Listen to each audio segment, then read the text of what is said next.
Alhamdulillah, wassalatu wassalamu ala rasulillah Sayyidina wa maulana Muhammad ibni Abdillah wa ala alihi wa sahbihi wa man tabi'ahu wa mawalah. Ashhadu an la ilaha illallah wahdahu la syarika lah wa ashhadu anna sayyidana Muhammadan abduhu wa rasuluh la nabiyya ba'dah. Allahumma salli wa sallim wa barik ala sayyidina wa maulana Muhammadin nabiyil ummi wa ala alihi wa sahbihi wa barik wa sallim. Wa qala ta'ala fil Qur'anil azim wa huwa asdaqul qailin. A'udzu billahi minasy syaithanir rajim. Ya ayyuhalladzina amanu taqullaha haqqa tuqatih wa la tamutunna illa wa antum muslimun. Wa qala ta'ala fi ayatil ukhra ya ayyuhalladzina amanu taqullaha wa qulu qawlan sadida yuslih lakum a'malakum wa yaghfir lakum dhunubakum wa may yuti'illaha wa rasulahu faqad faza fawzan 'azima. Ibadallah, usikum wa nafsi bitaqwallah wa ta'atihi faqad fazal muttaqun. Hadirin jamaah salat Jumat yang dimuliakan oleh Allah Subhanahu wa taala. Dalam sebuah hadis bisa kita temukan dalam kitab Daqaiqu al-Akhbar, semakna juga dalam kitab Sunan At-Tirmizi juz 4 halaman 639. Apa kata Nabi sallallahu alaihi wasallam? Kubur itu memanggil kita dalam sehari 5 kali panggilan. Dalam hadis khamsa marratin, dalam hadis yang lain sab'a marratin. Akan tetapi panggilan kubur itu tidak sampai kepada telinga kita. Apa panggilan kubur yang pertama kepada kita? Ana baitul wahdah. Aku ini adalah rumah sendirian. Hei manusia, calon-calon penghuniku, aku ini adalah rumah sendirian. Bawalah temanmu dari dunia. Faj'al laka mu'nisan, kata kubur. Bawa teman dari dunia. Dengan apa teman yang mesti kita bawa dari dunia? Biqiraatil Qur'an, dengan memperbanyak membaca Al-Quran. Kita tentu menyadari Al-Quran adalah pedoman hidup bagi manusia yang beriman kepada Allah Subhanahu wa ta'ala. Keutamaan-keutamaannya, pahala-pahalanya besar diberikan oleh Allah bagi orang yang membaca Al-Quran. Nabi sallallahu alaihi wasallam bersabda, "Man qara'a harfan min kitabillah falahu asyru hasanah." Orang yang membaca Al-Quran satu huruf, maka pahalanya dibalas oleh Allah dengan 10 kebaikan. Berapa banyak manusia yang hidup di atas muka bumi Allah Subhanahu wa ta'ala lebih banyak berinteraksi dengan alat komunikasinya, yaitu handphone. Mereka bisa pegang handphone berjam-jam, sementara Al-Quran mereka sangat jauh sekali, bahkan jarang sekali tidak mau berinteraksi dengan firman-firmannya Allah Subhanahu wa ta'ala. Nabi sallallahu alaihi wasallam bersabda, afdalu ibadati ummati biqiraatil Quran. Paling utamanya ibadah terhadap umatku, kata Nabi, adalah membaca Al-Quran.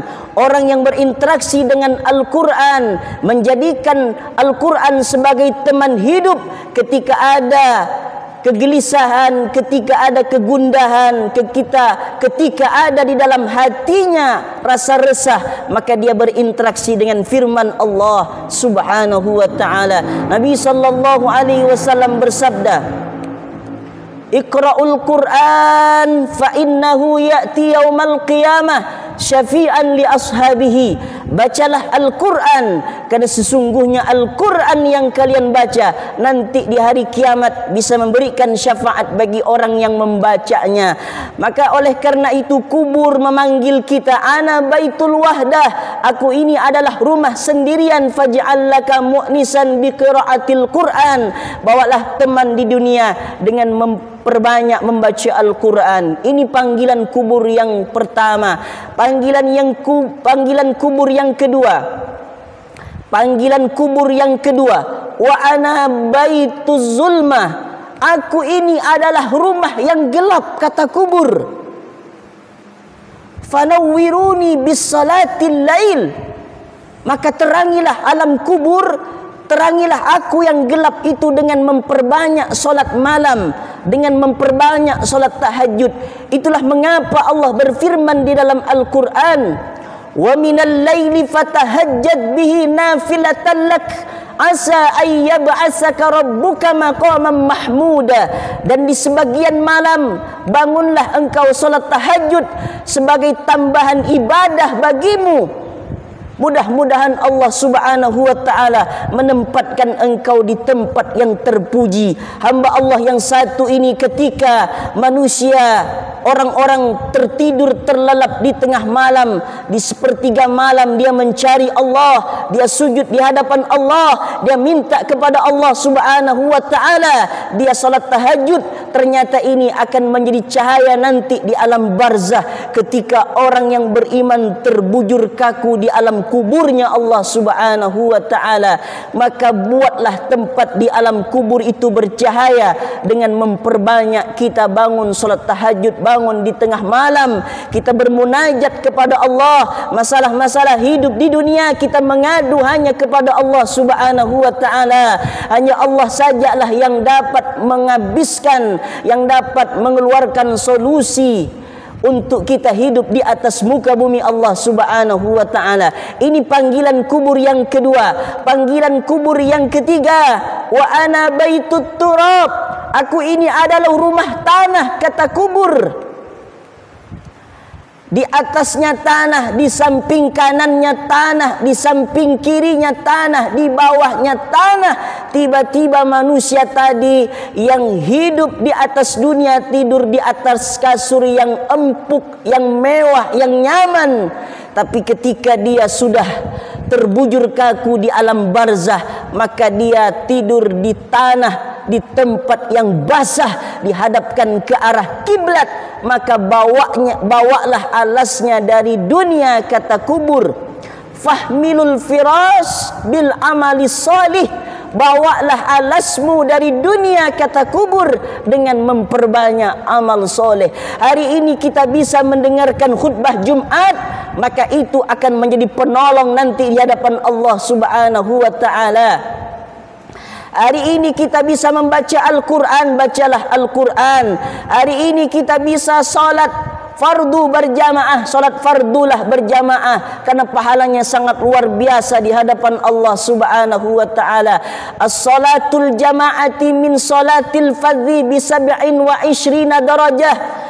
Salat berjamaah itu lebih utama, lebih afdal pahalanya daripada salat sendirian. Pahalanya 27 derajat. 1 derajat, kedua derajat 500 tahun pahala, 2 derajat, ketiga derajat 500 tahun pahala. Masya Allah, tabarakallah. Hari ini kita bisa bersedekah, bisa memberikan kepada anak yatim 10.000, bisa memberikan kepada fakir miskin beras. Maka itu yang akan menolong di hadapan Allah subhanahu wa ta'ala.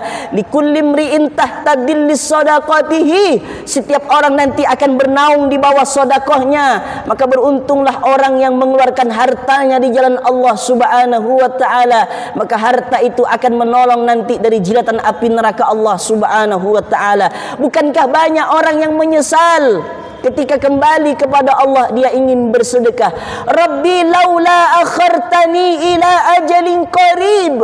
Ya Allah, beri masa aku sebentar saja ya Allah. Fa as-saddaqa, aku ingin bersedekah. Ternyata dia minta untuk hidup di dunia, bukan ingin ketemu dengan keluarganya, bukan ingin menikmati kekayaannya, bukan ingin menempati rumahnya yang mewah, tetapi dia ingin kembali ke dunia untuk bersedekah, beramal soleh di hadapan Allah subhanahu wa ta'ala.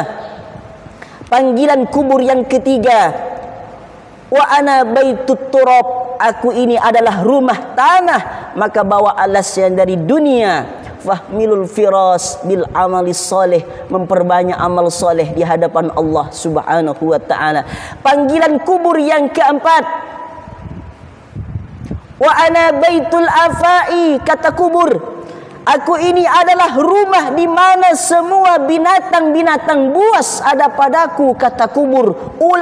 Ular, kalajengking siap menggerogoti kulit manusia yang menjadi mayat baru yang sudah terbujur kaku di alam barzahnya Allah Subhanahu wa ta'ala. Maka bawalah penawarnya, bawalah bentengnya, fahmilut tiryaq, yaitu dengan memperbanyak kita bismillahirrahmanirrahim.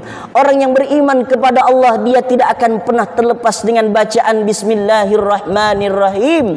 Ketika dia ingin melakukan aktivitas mencari nafkah untuk anak dan istrinya, bismillahirrahmanirrahim. Ketika dia ingin memakai baju, bismillahirrahmanirrahim. Ketika dia ingin melakukan aktivitas-aktivitas yang baik, dia membaca bismillahirrahmanirrahim. Apa kata Nabi sallallahu alaihi wasallam? Kullu amrin zibalin la yubda'u fihi bismillah fahuwa aqta. Setiap perkara yang baik, amal yang baik yang tidak dimulai dengan bismillahirrahmanirrahim, maka pahalanya terputus di hadapan Allah Subhanahu wa ta'ala. Tidak ada berkahnya di hadapan Allah Subhanahu wa ta'ala. Maka orang yang beriman mesti mengamalkan kalimat yang pendek, remeh temeh ini dengan mengucapkan bismillahirrahmanirrahim. Ternyata ucapan alhamdulillah menjadi benteng nanti, menjadi penawar nanti ketika kita sudah terbujur di alam barzahnya Allah Subhanahu wa ta'ala. Ini panggilan kubur yang keempat. Panggilan kubur yang kelima,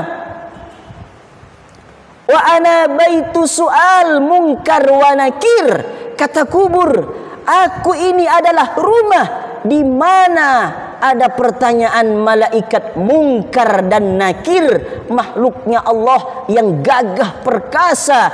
Dia akan siap menanyakan kepada orang-orang yang akan menjadi mayat, kepada orang-orang yang akan kembali ke kubur, kepada orang-orang yang akan kembali ke alam barzahnya Allah Subhanahu wa ta'ala. Dua malaikat ini akan berkata, "Marrabbuka?" Siapa Tuhanmu? Orang yang beriman menjawab, "Allahu Rabbi." "Wa man nabiyuka?" Siapa nabimu?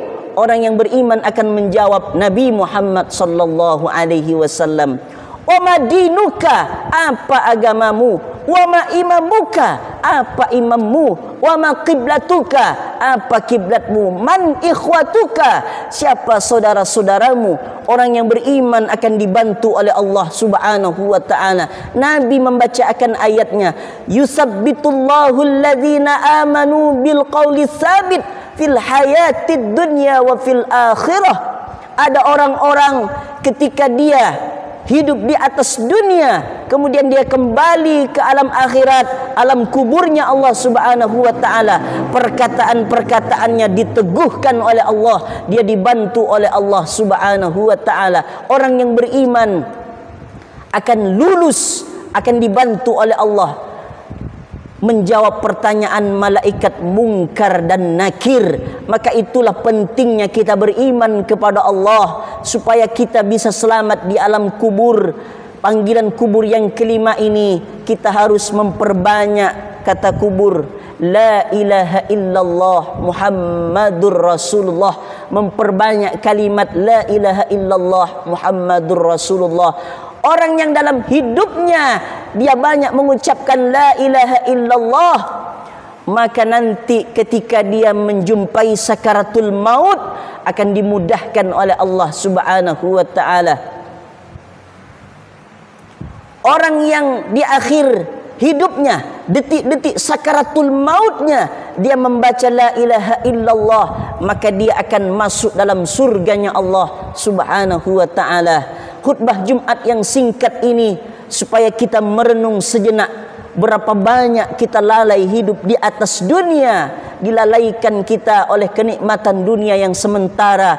Maka kita harus berhati-hati hidup di atas dunia Allah Subhanahu wa ta'ala. Singkat, bermanfaat untuk kita semua supaya kita menjadi manusia yang lebih baik, meraih ketakwaan di hadapan Allah Subhanahu wa ta'ala. Barakallahu li wa lakum fil Qur'anil azim wa nafa'ani wa iyyakum bima fihi minal ayati wa dzikril الحكيم وتقبل مني ومنكم تلاوته إنه هو الغفور الرحيم